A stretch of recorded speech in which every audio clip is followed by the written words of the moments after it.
Fix Doordash not letting me dash. Ensure that your Doordash app is updated to the latest version. Outdated apps can sometimes have compatibility issues. Make sure you have a stable internet connection.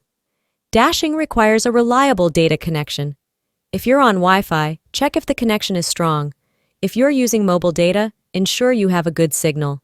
Sometimes, simply restarting your smartphone can resolve app-related issues. Turn it off and back on to refresh your device. Verify that your Doordash account is in good standing. Ensure there are no issues with your account, such as pending background checks or unresolved payment problems.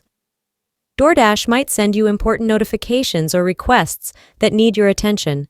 Check your app for any pending alerts or messages. Make sure you've granted Doordash access to your device's location services.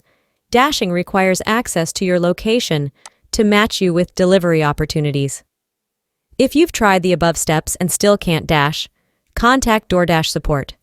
They can assist you with specific issues related to your account or app. As a last resort, you can try uninstalling and reinstalling the Doordash app. This can help resolve any corrupted data or issues with the app itself. That's how you can fix Doordash not letting me dash.